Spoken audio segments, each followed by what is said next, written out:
I'm divorcing you, and I've already sold our beach house to start over with my trainer, she laughed through the phone. I kept my voice steady, replying, I understand. My name is George Whitaker. At 52, I'd spent 23 years as a commercial property negotiator based out of Jacksonville, Florida. I specialized in finding overlooked value in contracts others had rushed to sign. My career thrived on patience, precision, and an eye for details that others missed. Unfortunately, I hadn't applied the same scrutiny to my marriage until it was almost too late. The call came on a Thursday morning. I was in Brussels finalizing a warehouse acquisition for an American shipping company. 4 days into my trip, 6,000 miles from home, and Vanessa decided this was the perfect time to end our 15-year marriage. Kyle and I need a fresh start, she continued, her voice laced with a confidence I recognized from countless divorce stories I'd heard from colleagues. The beach house sold for a nice price. I've already signed the papers. Kyle Bennett, her personal trainer for the past 18 months, a 35-year-old who drove a car he couldn't afford and asked me once, without any shame, how much my watch cost. I didn't slam the hotel desk, didn't raise my voice, just calmly asked, when did you close the sale? Yesterday, she said, sounding almost disappointed by my composure. Buyer's moving in next week. I figured you wouldn't mind staying at the Marriott when you get back since you're always on the road anyway. After we hung up, I sat at the hotel desk for nearly an hour, staring at the Brussels skyline. Then I pulled out my laptop, opened my email, and wrote to 2 people. Monica Harrison, my title agent for the past decade, and Brian Eldridge, my attorney since before I'd even met Vanessa. The subject line read, Urgent, Fraudulent Property Sale Attempt. Outside my window, rain began to fall on the Belgian streets. I watched business people hurry for cover, opening umbrellas, rushing into cafes. 15 years together, and Vanessa didn't know me at all. She thought I was predictable, passive, that I'd roll over and accept whatever she decided. But there was one critical detail she'd overlooked. You don't spend decades in property negotiation without learning how to protect your assets. And you don't leave your livelihood to chance, especially when your instincts have been quietly warning you for months that something wasn't right at home. I met Vanessa Sanders 16 years ago at a real estate conference in Orlando. She was working for a luxury property management company, all sharp suits and sharper ambition. I was impressed by her confidence, her quick mind. Within a year, we were married at the courthouse with just her sister and my brother as witnesses. We bought the beach house in Amelia Island 3 years later. 4 bedrooms, 3 bathrooms, a wraparound deck with unobstructed ocean views. It cost $1.2 million, almost my entire savings plus a sizable mortgage. I'd spend weekends repairing the weathered siding, upgrading the kitchen, and replacing the rotted deck boards while Vanessa decorated and hosted friends. This is our forever place, she'd said, raising her wine glass on our first night there. I'd believed her. For a decade, we made it work. She quit property management to start her own interior design business, which gave her the flexibility to join me on international trips when the opportunity arose. I'd extended my business days to include weekend getaways in Paris, Barcelona, Tokyo. We'd been good together, or so I thought. The first crack appeared about 2 years ago. Small things. She stopped asking about my work, started declining invitations to join me abroad. Her texts grew shorter, more perfunctory. Have a good meeting. Safe travels. No more, I miss you, or can't wait until you're home. Then came the gym membership. 5 days a week she'd train with Kyle, a former college athlete turned personal trainer.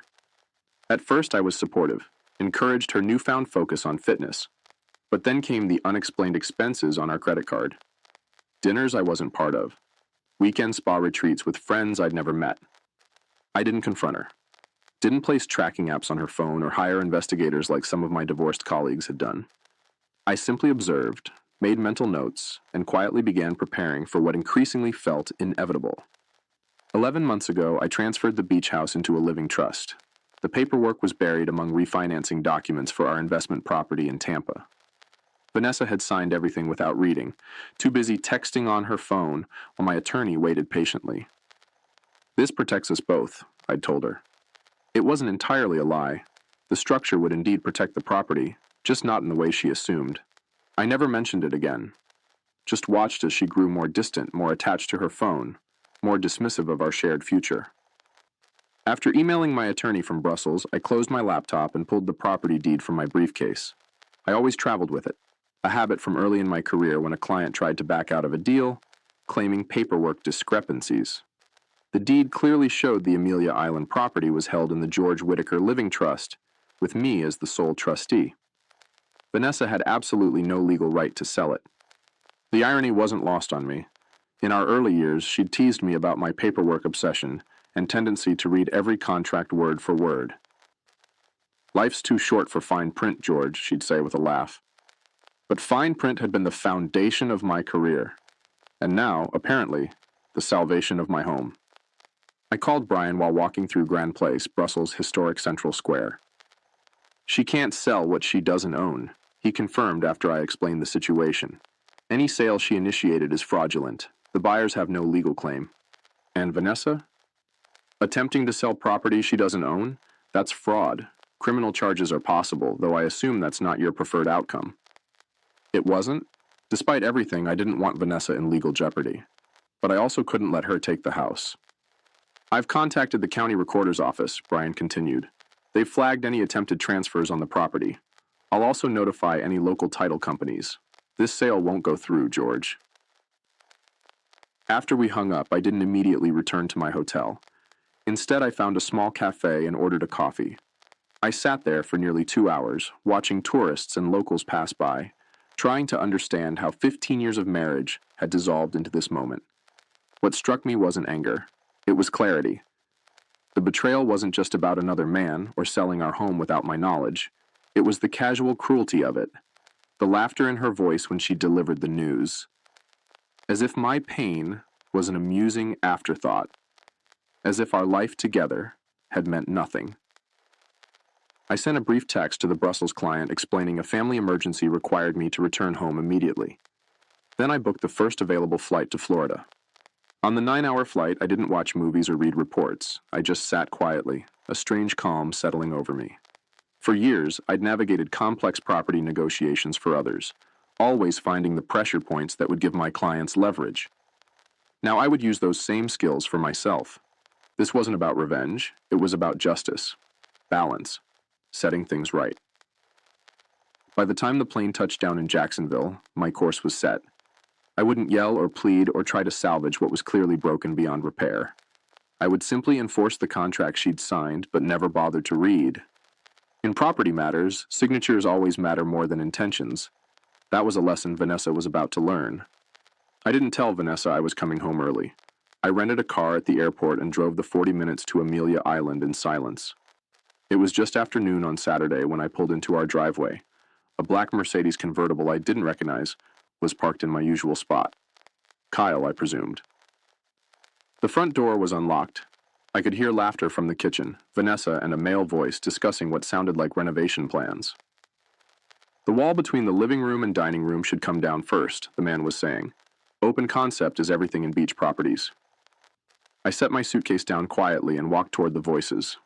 Vanessa was leaning against the kitchen island, wearing a sundress I'd never seen, a glass of champagne in her hand. Kyle stood behind her, his arm casually draped around her waist, pointing at something on a tablet. They both looked up as I entered. Vanessa's smile faltered for just a moment before recovering. "George," she said, surprise poorly concealed, "I didn't expect you back until Monday."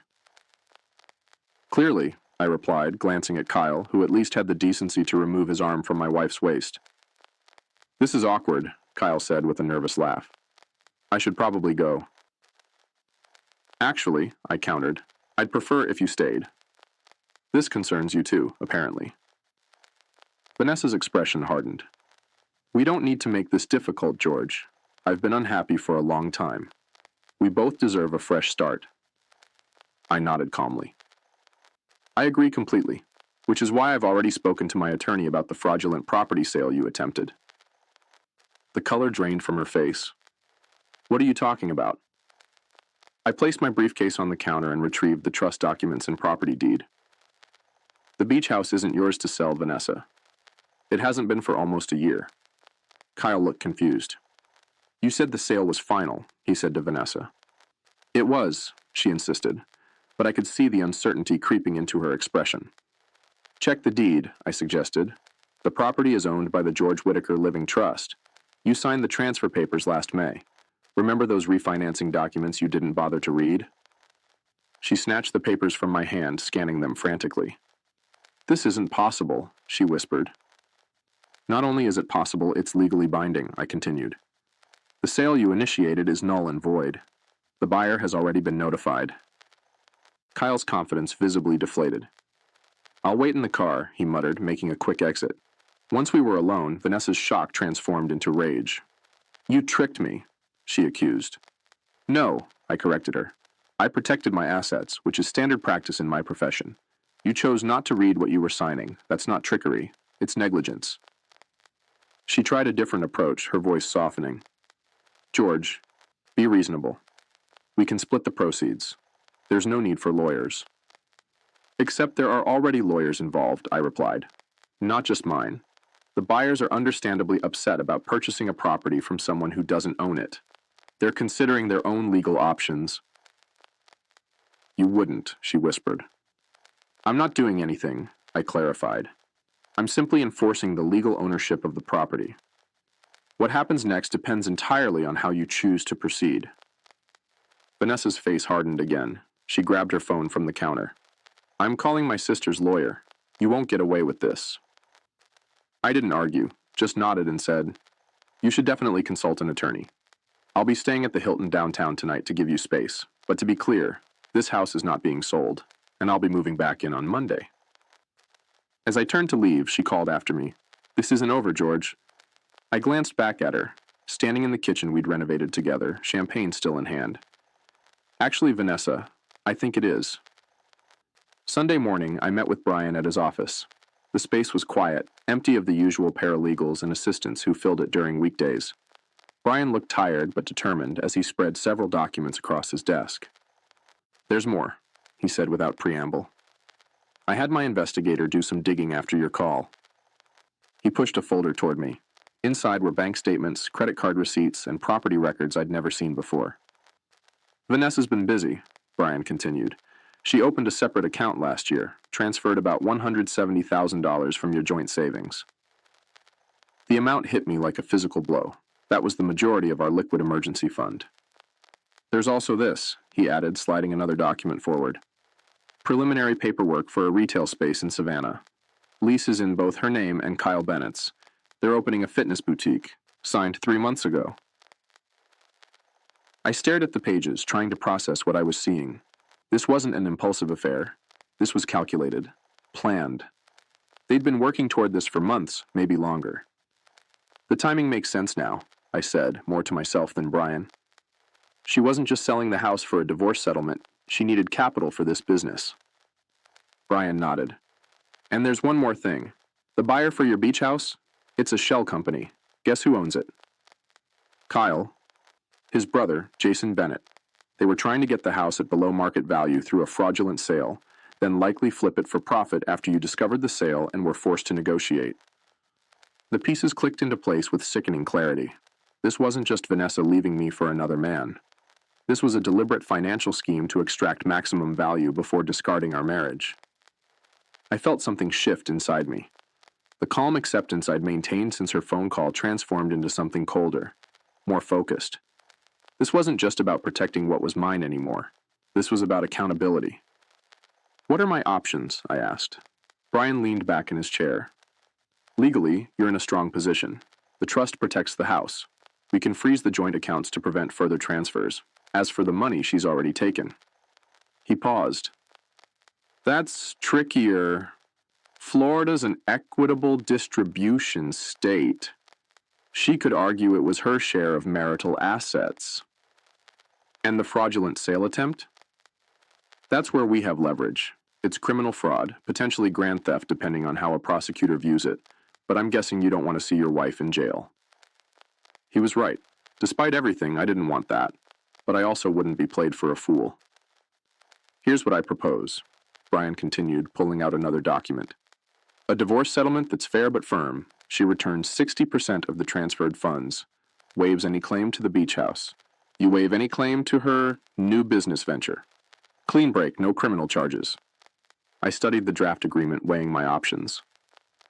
And if she refuses? Brian's expression was grim. Then we pursue all available legal remedies, including potential criminal charges for the fraudulent property sale. But let's try the civilized approach first. As I left Brian's office, my phone buzzed with a text from Vanessa. My lawyer says you're bluffing. The house is joint property regardless of your trust trick. See you in court. I showed the message to Brian, who shook his head. She's getting bad advice. The trust documentation is solid. Send the settlement offer, I decided, but prepare for court. I don't think she'll take the reasonable path. I spent the rest of Sunday in my hotel room, reviewing financial records and property documents. With each page, each discovery of Vanessa's deception, my resolve strengthened. This wasn't just about a house anymore. It was about standing my ground against someone who thought they could simply take what I'd spent decades building. Monday morning, I checked out of the hotel and drove to the county courthouse. Brian had filed the divorce petition first thing, along with an emergency motion to prevent any property transfers pending resolution of our case.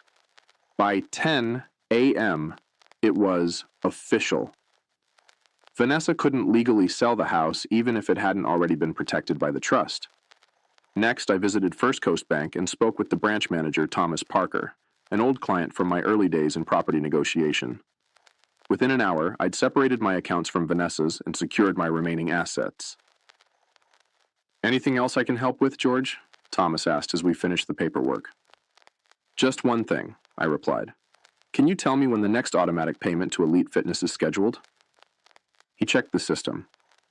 There's a recurring payment of $300 set for tomorrow. It's been charging monthly for about a year and a half. I nodded. Please cancel that. And any other automatic payments except utilities for the beach house. By noon, I'd updated my credit cards, notified my company's HR department about changes to my benefits, and spoken with our insurance agent. Methodically, I was untangling 15 years of financial entanglement. My phone buzzed repeatedly throughout the morning. Vanessa, then her sister, then a number I didn't recognize that I assumed was her lawyer. I let them all go to voicemail. Around 2 p.m., I drove to the beach house. Vanessa's car was gone, but the Mercedes still sat in the driveway. I used my key to enter, half expecting the locks to be changed, but they weren't. Kyle was in the living room, hurriedly packing a duffel bag. He froze when he saw me. I was just grabbing my things, he said quickly. I didn't respond, just stood in the doorway watching him. Look, man, he continued, growing visibly uncomfortable. This wasn't personal. Vanessa said the marriage was over long before I came along. Where is she? I asked. At her sister's. She's pretty upset. Said you were trying to ruin her. I almost laughed at the irony. Is that what she told you? That I'm the villain in this story? He shrugged, avoiding my gaze. She said you were controlling, that you trapped her in this town while you traveled the world. And the business you two were planning to open with money from selling my house? Was that my fault too? His eyes widened slightly, a confirmation that Brian's information was correct. That's what I thought, I said. You can tell Vanessa that her settlement offer is at Brian Eldridge's office. She has 48 hours to accept before we proceed to a contested divorce and potential fraud charges. Fraud? The fear in his voice was unmistakable. What are you talking about? Attempting to sell property she doesn't own, opening businesses with misappropriated funds. Take your pick. Kyle grabbed his bag and moved toward the door. I stepped aside to let him pass. One more thing, I called after him. The buyer, Jason Bennett, your brother, right? Tell him if he wants to avoid being named as a co-conspirator in the fraud investigation, he should formally withdraw his offer on this property by close of business today. The look on Kyle's face confirmed everything. Within an hour, my phone rang. Brian with news that Jason Bennett had contacted the real estate agent to rescind his offer on the beach house. By evening, I'd changed the locks, deactivated the old security system, and installed a new one with cameras. I ordered delivery from the seafood restaurant Vanessa and I had frequented in happier times and ate on the deck overlooking the ocean. The waves rolled in steadily, unchanging despite the chaos of human lives. Tomorrow would bring more legal maneuvers, more angry calls, more untangling of the life we'd built. But tonight, sitting in the house that remained mine, I felt a quiet satisfaction. Not joy, the end of a marriage could never bring that, but the solid certainty that comes from standing your ground when someone tries to take what's yours. 3 weeks later, I sat across from Vanessa in Brian's conference room. Her attorney, a young man with an expensive suit and nervous eyes, shuffled papers while attempting to project confidence. Vanessa hadn't spoken directly to me since that day in the kitchen. She'd communicated only through increasingly desperate legal threats that Brian had systematically dismantled. Today was meant to be a pretrial hearing, but we all knew it wouldn't get that far. The evidence was too overwhelming. Before we begin, Brian said calmly, I'd like to submit these into evidence. He slid 3 documents across the table. The trust deed, bank records showing Vanessa's systematic withdrawal of funds, and a signed affidavit from Jason Bennett, admitting to the fraudulent property purchase scheme. Vanessa's lawyer quickly scanned the affidavit, his expression falling. He leaned over to whisper something in her ear. Her face remained rigid, but I could see the defeat in her eyes. We're prepared to settle, her lawyer announced after their hushed conversation. Brian nodded. Our terms are simple. Vanessa returns $100,000 of the misappropriated funds. She relinquishes all claims to the beach house and other properties held in the trust. George waives any right to her new business venture and agrees not to pursue criminal charges. And if I refuse? Vanessa asked, the first words she'd spoken all morning. Then we present this evidence to the district attorney, Brian replied matter-of-factly. Fraud over $100,000 carries serious penalties in Florida. Her lawyer placed a restraining hand on her arm. We need to discuss this privately. They left the room for 17 minutes. When they returned, Vanessa wouldn't meet my eyes. We accept the terms, her lawyer stated. I didn't speak, didn't gloat, just signed where Brian indicated and watched as Vanessa did the same, her signature as familiar to me as my own after 15 years of shared tax returns, Christmas cards, and anniversary notes. It was over. 6 months later, I stood on the deck of the beach house, coffee in hand, watching the sunrise over the Atlantic. The property looked different now. I'd renovated the kitchen, replaced the weather-beaten siding with something more durable, and installed hurricane windows throughout. The changes weren't just practical, they were symbolic, wiping away the old to make room for something new. I'd heard through mutual friends that Vanessa and Kyle had opened their fitness studio in Savannah, though on a smaller scale than originally planned. The business was struggling, apparently.